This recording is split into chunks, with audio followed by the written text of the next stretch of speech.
మిత్ర అయితే కాంచనతో ఇది నా కోరిక వదిన, నిన్ను పిలవడం నా కూతురు కోరిక ఏమో కానీ నేను నిన్ను పిలవాలని అనుకున్నాను, అందుకే వచ్చాను అని అంటూ ఉంటుంది. ఇక నాకు తెలుసు సుమిత్ర, నువ్వు నీ కూతురు కోసం ఏదైనా చేస్తావు, నీ కూతురు చెప్తేనే వచ్చావా అని అనేసరికి, కాదని చెప్తున్నాను కదా, ఇది నేను నా ఇష్టపూర్వకంగా వచ్చాను అని చెప్పేసి అనేసరికి, ఇక మీ ఇద్దరు ఆపుతారా అని శివనారాయణ అంటూ ఉంటాడు. మీ ఇద్దరు వాదించుకుంటూ ఉంటే మనం వచ్చిన పని ఏంటి సుమిత్ర, నువ్వు ఆగు అని చెప్పేసి దశరథ అయితే గెసరేస్తూ ఉంటాడు సుమిత్రని.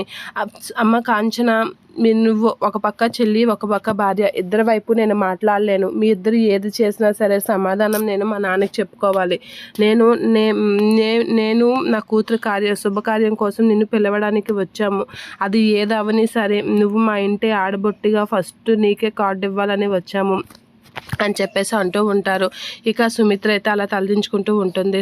దీప వీళ్ళందరూ అయితే అలా చూస్తూ ఉంటారు. ఇక కాంచన అయితే వాళ్ళ అన్నయ్య మాటలకి అలా చూస్తూ ఉండిపోతుంది.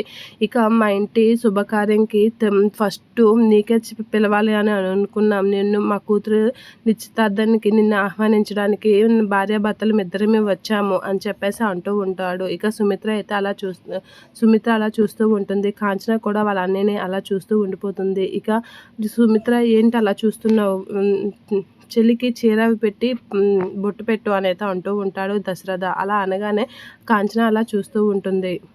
ఇక సుమిత్ర అయితే సరేనండి అని చెప్పేసి తను తెచ్చిన కుంకుమ బొట్టు అవి అయితే కాంచనకి పెడుతూ ఉంటుంది. అలా కాంచనకి పెట్టి, వదిన మా ఇంట్లో జరుగుతున్న తొలి శుభకార్యం, నా కూతురు నిశ్చితార్థానికి ఫస్ట్ ముత్తైదువు నువ్వే అని చెప్పేసి నిన్నే పిలవడానికి వచ్చాము అని చెప్పేసి బొట్టు పెట్టి పిలుస్తూ ఉంటుంది సుమిత్ర. ఇక కాంచన అయితే అలా చూస్తూ ఉంటుంది.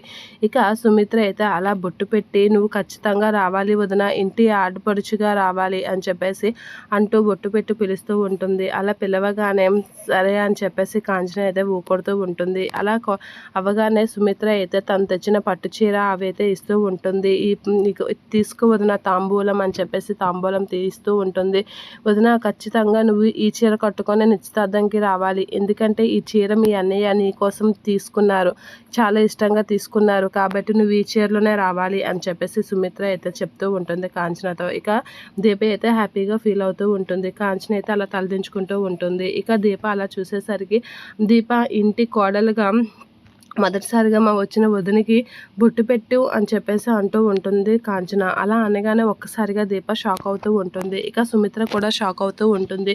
ఇక ఏం అనలేక అలా చూస్తూ ఉండిపోతూ ఉంటాడు కార్తీక్. ఇక సుమిత్ర అయితే ఏంటి మా వదిన ఎలా చేస్తుంది అనేది అనుకుంటూ ఉంటుంది. కార్తీక్ అయితే వాళ్ళ అమ్మ వైపు అలా చూస్తూ అలా ఉండిపోతాడు.